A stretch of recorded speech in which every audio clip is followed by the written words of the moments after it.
Hi, and welcome to another episode of Better Minneapolis. I'm your host, Terry White. If you're interested in what we're doing here and appreciate it, please consider becoming a paid subscriber. Today's episode is called Changing the Way DFL Politicians Speak to People is Only the First Step. Real programs that improve residents' lives, daily lives, are needed to rebuild the DFL's brand. The Humphrey Mondale dinner Thursday night drew a sold-out crowd to the Minneapolis Convention Center. For DFL leaders and donors, it was an opportunity to network and discuss the party's path forward. Past keynote speakers have included Hakeem Jeffries, Nancy Pelosi, Hillary and Bill Clinton, and Elizabeth Warren. This year's speaker was Andy Beshear, governor of Kentucky, a choice that carried a message. Beshear's record speaks for itself. According to the DFL website, the Beshear administration has secured more than $35 billion in private sector investment, the most of any governor in state history, driving over 60,000 new full-time jobs and supporting over 1,100 new and expanded business projects.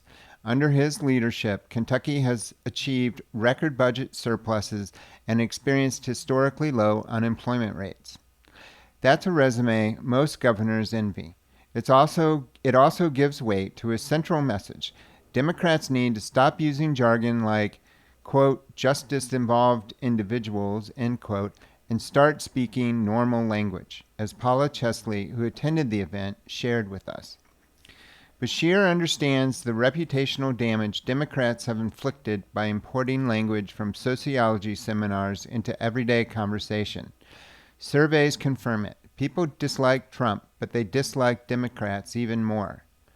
The polling points to two areas where the DFL could gain traction with voters if they develop a coherent plan: the economy and immigration. The economy. Ditching classroom scrubbed language for plain speech is necessary, but it's not enough. The DFL must demonstrate that it can improve people's economic lives, that working people can earn wages to raise families and afford health care. While Republicans have lost credibility on the economy, that hasn't automatically benefited Democrats. Minnesota needs a comprehensive state economic plan. Agriculture accounts for roughly 15% of the state's total economic output and supports over 320,000 jobs. Tariffs and climate volatility have made farming increasingly precarious, an opportunity for the DFL to build a stability plan. Meanwhile, Minnesota's urban centers are scrambling. Minneapolis pins hope on the 2028 DFL draft, but one-off events are short-term boosts. Most of that revenue flows to downtown hotels and restaurants, not throughout the regional economy. We need something with real reach.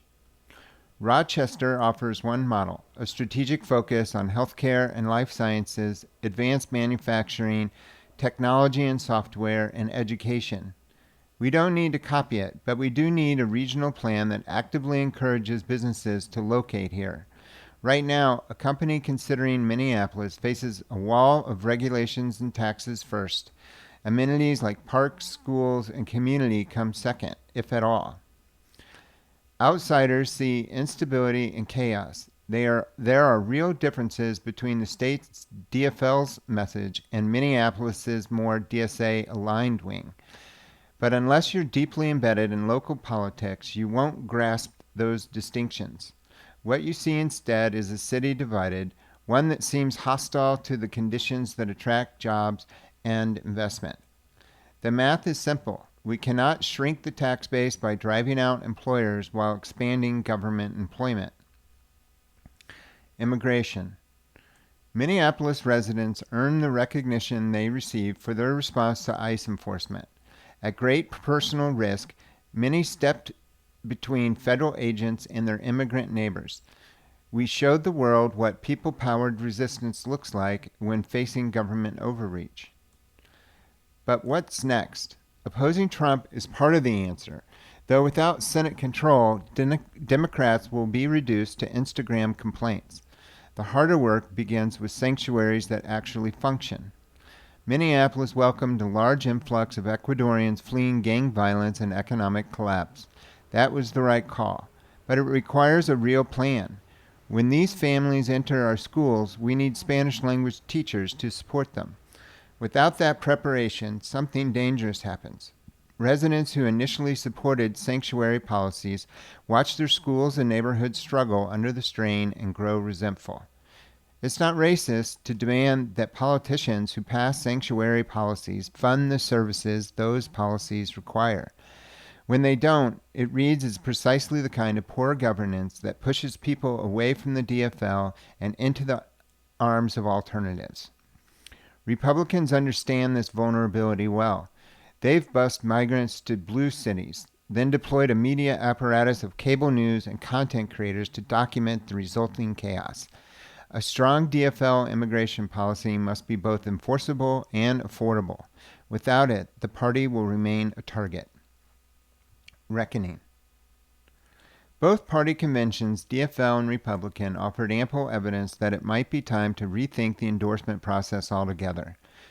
The Los Angeles mayoral race provides an instructive contrast. Their jungle primary system advances the top two vote-getters regardless of party backing. Right now, the race for second is a toss-up between the reality TV figure Spencer Pratt and Councilwoman Nithya Raman, with incumbent Karen Bass holding a lead. Many Minnesota candidates are ignoring party endorsements. It raises an obvious question. What's the point of all that energy and money? Ken Martin, the DNC chair, was forced to release the party's after-action report from the last presidential election. One of the less discussed points, the party spends too much time talking to itself and not enough time in the communities it claims to represent. Most voters don't care about internal party machinery. They want results. They want jobs, schools, healthcare. They'll support any candidate who credibly promises to deliver these things. If the DFL wants to expand its base, the answer is clear. Listen harder to the obstacles people face, then build policies that address them. Explaining those policies in normal language only works if the DFL has actually done the work to produce results. Words come second. Delivery comes first. Thank you for listening, and have a good day.